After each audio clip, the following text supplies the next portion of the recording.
So in this video we will study the relation between Kp and Kc for a gaseous reaction. Let us assume this is a reaction AA plus BB gives Cc plus Vd. Both the reactants and products are in gas form. So finding out Kp, you know very well, partial pressure of C raised to the power C, its molar coefficient, stoichiometric coefficient, into partial pressure of D into raised to the power D, partial pressure of B raised to the power B, and partial pressure of A raised to the power A.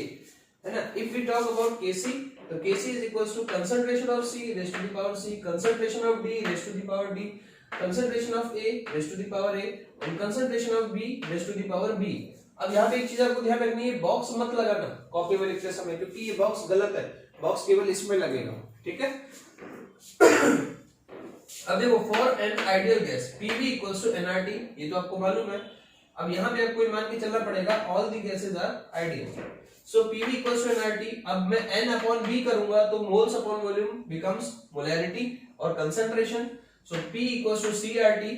तो अगर मैं ये overall pressure की बात करूं तो that comes out to be CRT, but if we talk about partial pressure then it will be partial pressure A of A is equals to concentration of A into RT। इसी तरह partial pressure of B is equals to concentration of B into RT।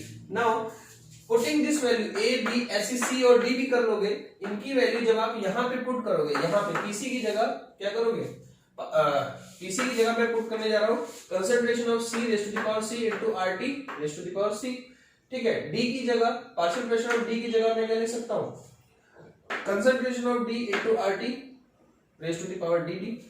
अब reactant में partial pressure of A की जगह मैं क्या लिख दूंगा, concentration of A into RT, concentration of A into RT raise to the power stoichiometric coefficient. Again B concentration into RT raise to the power B। देखो मैंने Kp में ही Kp को Kc में कन्वर्ट कर रहा हूं, तो मैंने यहाँ पे देखो पार्शियल प्रेशर की जगह मैं क्या लिखने जा रहा हूं, ये सारी वैल्यू। तो होगा क्या कि देखो ये C, this D, this A and this B raise to the power their stoichiometric coefficient is actually Kc, है ना। तो Kp is equals to Kc। अब यहाँ पे क्या बचा, RT की पावर C, RT की पावर D, RT की पावर A, RT की पावर B। तो RT की power C plus D minus A plus B, ये तो करूंगा C plus D minus A plus B। अब इसको मैं क्या कह सकता हूं, C plus D minus A plus B is the delta Ng, और डेल्टा Ng क्या है, stoichiometric coefficient of gaseous product, यानी कि C plus D minus summation of stoichiometric coefficient of gaseous reactant, यानी A प्लस B। तो इस तरह से मैंने लिख दिया है। Now neglecting solid and liquid part, यानी कि हमें यहाँ पे सॉलिड और लिक्विड पार्ट को हमें इग्नोर करना है because it's concentration do not change. So that is how Kp is equals to Kc RT की power delta Ng। This is the derivation of Kp versus Kc। आपसे subjective अगर exam आता है तो आपसे डेरिवेशन पूछी जाती है, तो आपको पता होना चाहिए कहां से है। Now next thing, this is very important, NCERT में भी दिया हुआ, characteristics or properties of equilibrium constant। So what are the characteristics of equilibrium constant? So let us assume this is a reaction A gives B, तो इसका जो Kc होगा that will be concentration of product upon concentration of reactant raised to the power their stoichiometric coefficient। अब यहाँ पे point ये है कि if reaction is reversed, यानी कि ये मैं उल्टा कर दूं, B gives A, यानी कि B gives A, तो यहाँ पे जो Kc डैश होगा, अब नया Kc होगा क्योंकि Kc चेंज हो गया है, क्योंकि हमने रिएक्शन उल्टी कर दी है। तो Kc dash is equals to concentration of product upon concentration of reactant. तो अब आप इसे जरा ध्यान से देखो कि ये जो Kc है ये B अपॉन C है, और ये Kc डैश है वो A अपॉन B है। आपको नहीं लगता कि इसको मैं 1 अपॉन Kc लिख सकता हूँ, ठीक है। तो यहाँ पे सिंपल सी बात है कि अगर हम रिएक्शन को उल्टा करते हैं तो जो पिछला Kc है वो रिवर्स हो जाता है। So that is the important fact and we will use this fact to calculate some numericals.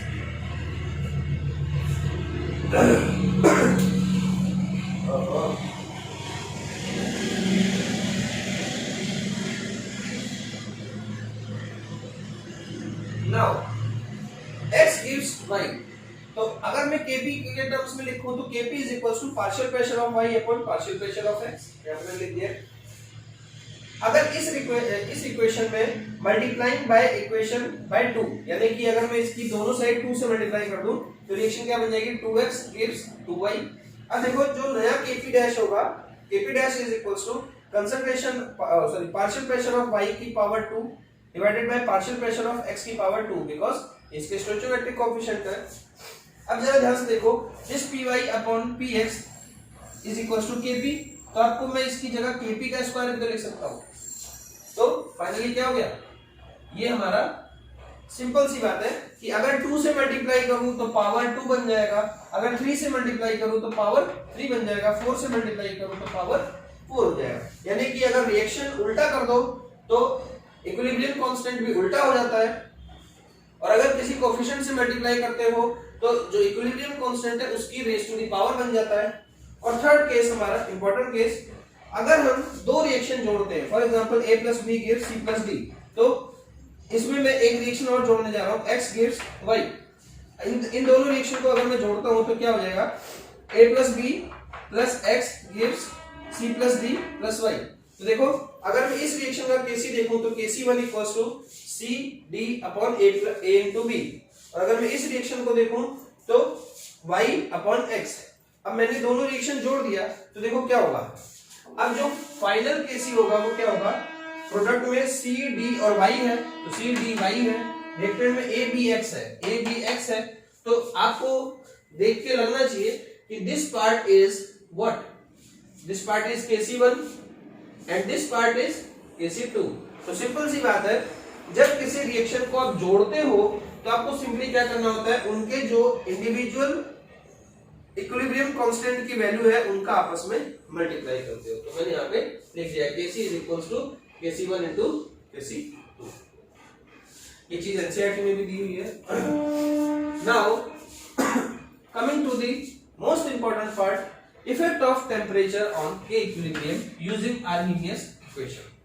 तो 12th में जाके आर्हेनियस इक्वेशन के बारे में थोड़ा डिटेल में पढ़ते हैं, एनसीईआरटी में 12th में दिया हुआ है, 11th में इसका बहुत ज्यादा खास रोल नहीं है, but still when you will try to appear in your exam, then I'm sure this equation will help you out. In fact IIT advance में इसी टॉपिक पे क्वेश्चन आया है जहां पे आर्हेनियस इक्वेशन का यूज हुआ है इन केस ऑफ थर्मोडायनामिक्स।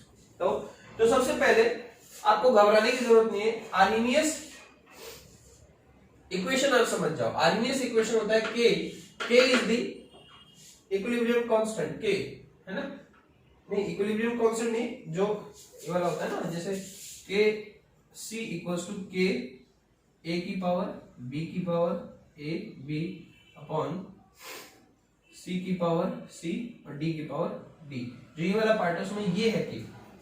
तो आर्हेनियस इक्वेशन में K is equals to A is the Arrhenius factor into e की power minus EA upon RT। EA is activation energy, है ना, तो ज्यादा परेशान होने की जरूरत नहीं है, EA को हम एक्टिवेशन एनर्जी बोलते हैं डिवाइडेड बाय RT। तो अभी फिलहाल थोड़ा सा कोशिश करो समझने की, वैसे आएगा नहीं मुझे मालूम है क्योंकि ये आपके थोड़ा सा लेवल ऊपर जा रहा होगा।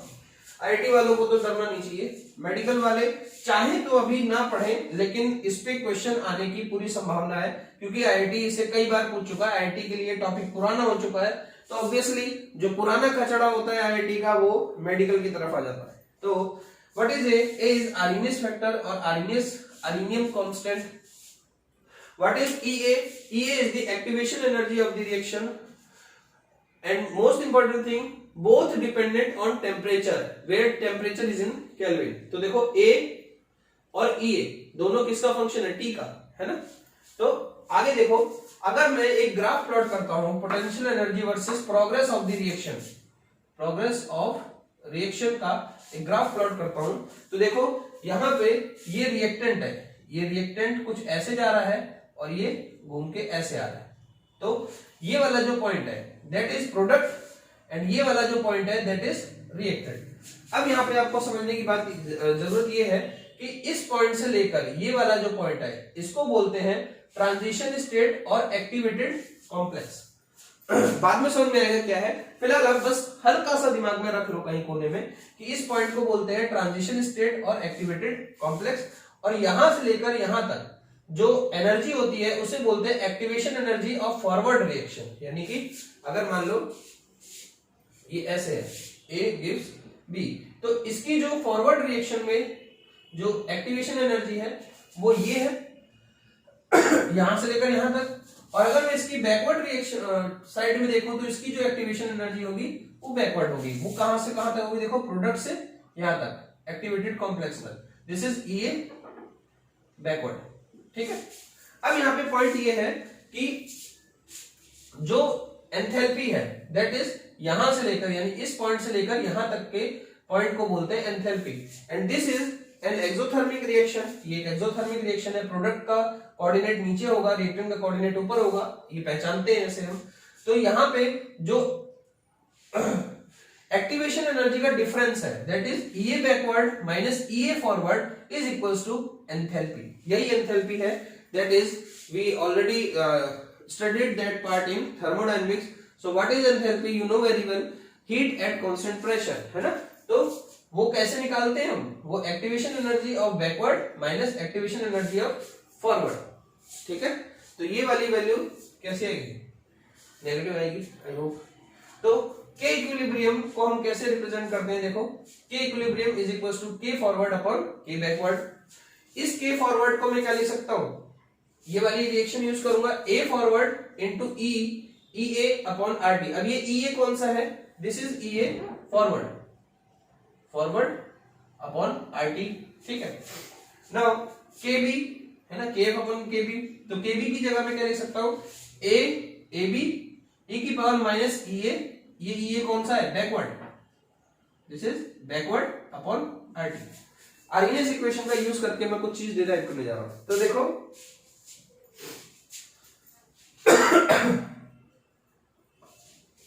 इस रिएक्शन को अब मैं देखो यहां पे क्या गया, K equilibrium is equal to A forward upon A backward, ये minus E A upon R T है, this is also E A upon R T, तो ये क्या हो जाएगा minus E A forward minus E A backward upon whole R T.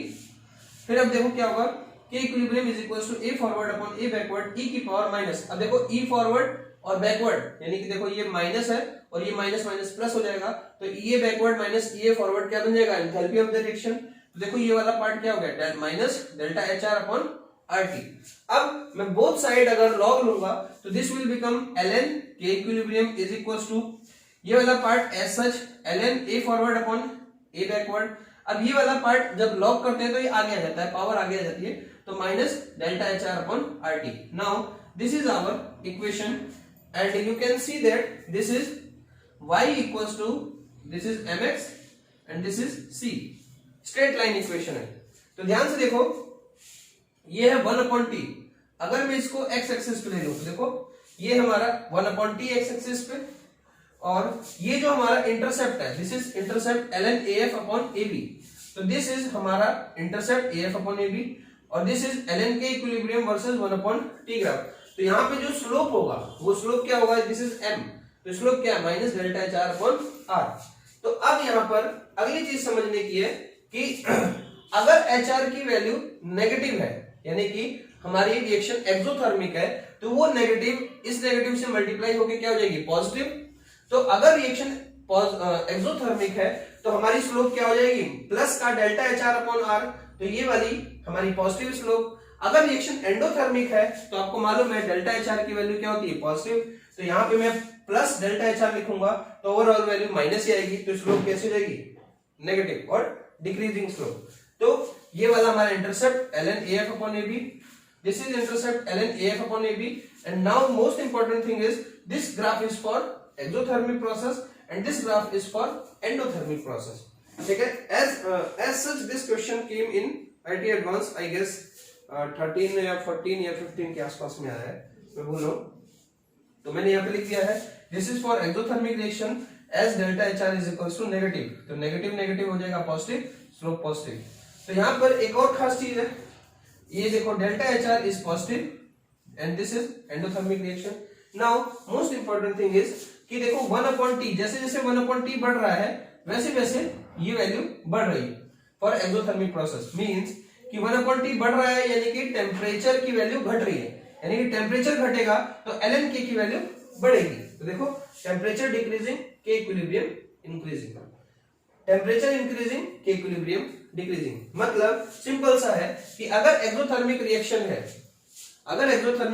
है और आप उसका टेम्परेचर बढ़ाओगे तो उसका जो इक्विलिब्रियम कांस्टेंट है उसकी वैल्यू क्या होगी, डिक्रीज होगी। अगर आप टेम्परेचर घटाओगे तो उसका इक्विलिब्रियम कांस्टेंट इंक्रीज होगी।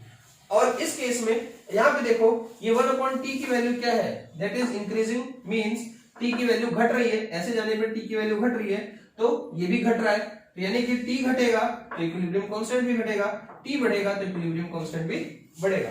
That is very very very important fact you have to read out. Now next thing which almost all of the students get confused, that is rate constant। अब यहाँ पे आपने देखा है temperature बढ़ाने और घटाने पे k इक्विलिब्रियम बढ़ रहा है घट रहा है, एक्सोथर्मिक में उल्टा है, एंडोथर्मिक में सेम है। लेकिन यहाँ पे कई लोगों को कंफ्यूजन हो जाती है that rate constant if increases, मतलब इफ टेम्परेचर इंक्रीजेस तो रेट कांस्टेंट पे क्या असर होगा। देखो ये इक्विलिब्रियम कांस्टेंट है and this is rate constant, तो आपको याद रखना पड़ेगा कि इक्विलिब्रियम कांस्टेंट पे तो डायरेक्ट प्रभाव पड़ता है एंडो में और इनडायरेक्ट प्रभाव पड़ता है एक्सो में, but rate constant temperature increase होने पर ऑलवेज इंक्रीज होता है। ये दोनों लाइनें जरा ध्यान से समझना। दिस इज इक्विलिब्रियम कांस्टेंट, कहां गया equilibrium constant, this is rate constant, both are different thing. ठीक है, तो टेम्परेचर इंक्रीज होने पे हमेशा रेट कांस्टेंट बढ़ता है, either the reaction is endothermic और द रिएक्शन इज एक्सोथर्मिक।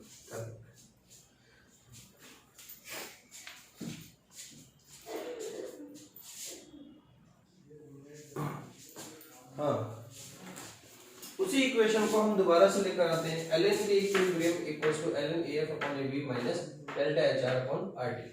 इस इक्वेशन में अब हम बात करेंगे at different temperature.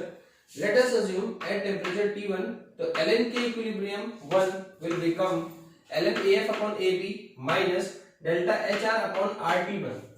Next at temperature T2 this will be ln k equilibrium 2। आपको मालूम है टेम्परेचर चेंज होते ही इक्विलिब्रियम कांस्टेंट चेंज हो जाता है, is equals to ln AF upon AB minus delta HR upon RT2। तो अब मैं क्या करूंगा, इस इक्वेशन में से इसको माइनस करूंगा, तो अगर ln k equilibrium 1 minus ln k equilibrium 2 होगा तो हम उसे माइनस में इसको ऐसे भी लिख सकते हैं, दैट इज लॉग प्रॉपर्टी। ये वाली वैल्यू इससे कट जाएगी, भी सिंपल सी माइनस कर रहे हैं तो कट जाएगी, क्या क्या बचेगा देखो, माइनस डेल्टा HR RT2 नहीं माइनस, हाँ ठीक है, delta HR upon R common आ गया और क्या क्या बचेगा 1/T1 माइनस 1/T2 खत्म। तो देखो अब मैं यहाँ पे क्या करूंगा, एक तो इक्वेशन ये हो गई, this is also went of equation and अगर मैं ln को हटा के log लगाता हूं तो this ln will become log base 10 k equilibrium 2 upon k equilibrium 1 equals to delta HR upon 2.303 R 1/T1 minus 1/T2। तो ये इक्वेशन बहुत ही ज्यादा यूजफुल है to find out equilibrium constant at various temperature. तो आई होप ये आपको derivation समझ में आ गई, ठीक है। इस पे बेस्ड एक आध न्यूमेरिकल भी कराए जाएंगे आपको।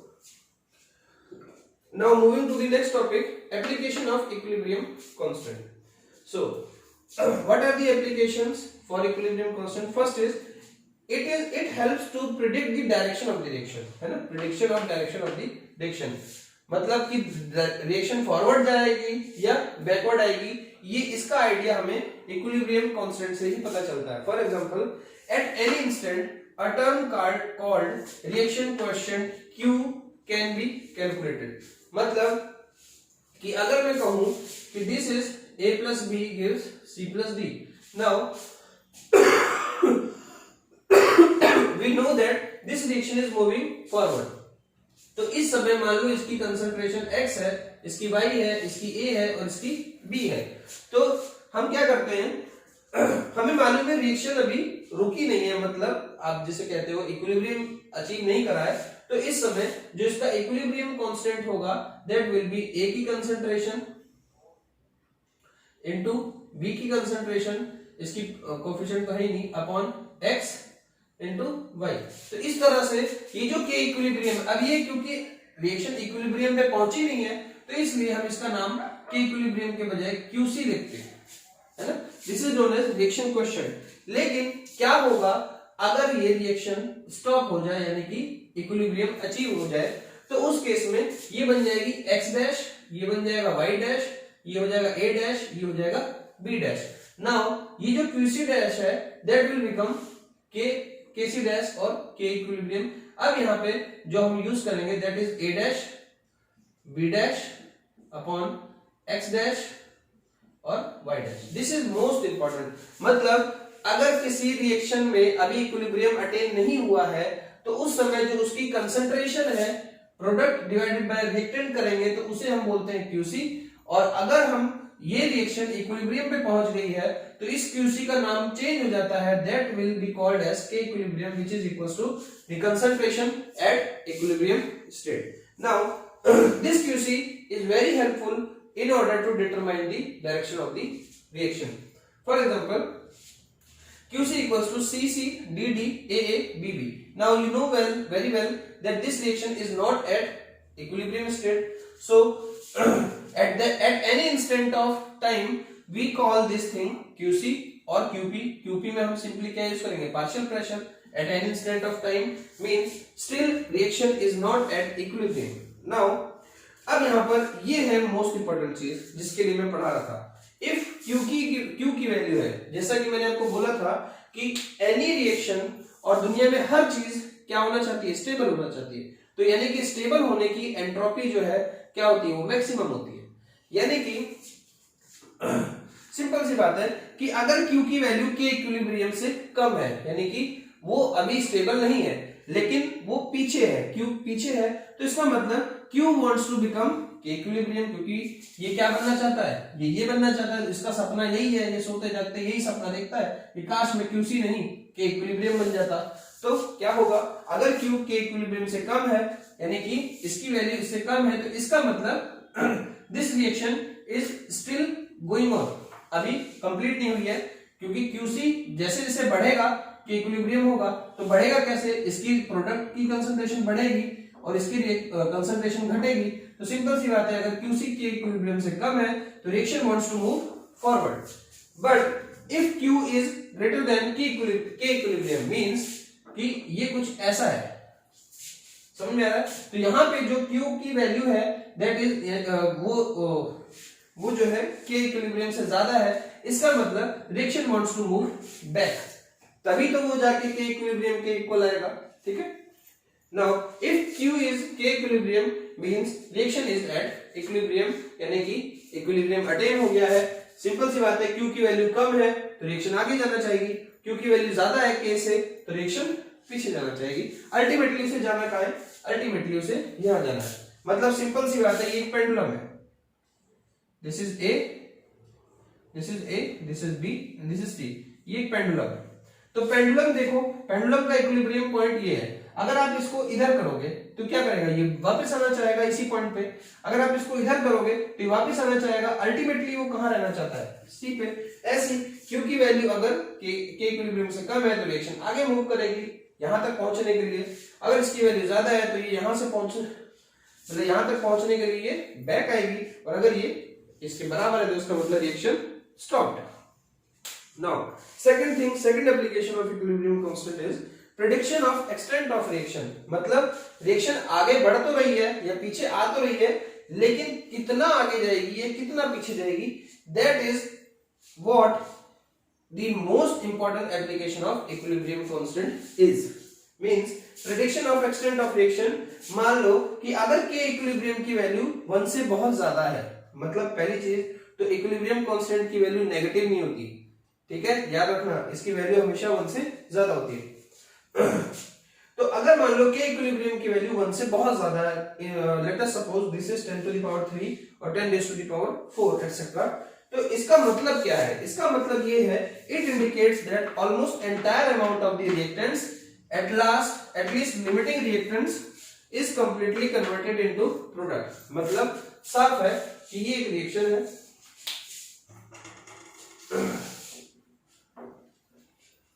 ये बहुत ही इंपॉर्टेंट है। इसी पे बेस बहुत सारे न्यूमेरिकल्स ऐसे ही हो जाते हैं।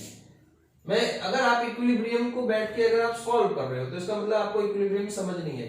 मेरे हिसाब से अगर इक्विलिब्रियम का क्वेश्चन है तो देख के हो जाना चाहिए। बहुत इजी है चैप्टर ये।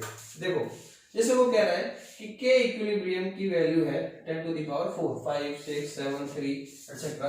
तो इसका मतलब क्या है? इसका मतलब ये है कि जो प्रोडक्ट की कंसंट्रेशन है that is greater then reactant की कंसंट्रेशन। इसका मतलब क्या है कि अगर reactant is getting converted into product, तो इसका मतलब क्या है कि अगर ये प्रोसेस हो रहा है तो रिएक्टेंट ऑलमोस्ट एग्जॉस्ट हो गया होगा, क्योंकि ये वैल्यू बहुत कम है और ये ऑलमोस्ट ऑल फॉर्म्ड, तभी तो हो रहा है वैल्यू, तभी तो ज्यादा आ रही है। ये वैल्यू बहुत कम है और ये वैल्यू बहुत ज्यादा है, इसका मतलब रिएक्टेंट ऑलमोस्ट फिनिश हो रहा है और प्रोडक्ट सारा का सारा बन रहा है। तो इसका मतलब ये है कि देखो यहां मैंने लिख दिया है extent of reaction, a very large value of K equilibrium indicates that almost entire amount of reactant, यानी कि entire amount यानी reactant सारा reactant at least, अब मान लो यहाँ पे R plus A है, ठीक है, तो मान लो ये लिमिटिंग है और ये एक्सेस में है, तो मिनिमम ये तो पूरा खत्म होना चाहिए अगर लिमिटिंग है तो, ठीक है। तो लिमिटिंग को मैं हटा देता हूँ, इससे कंफ्यूजन होती है।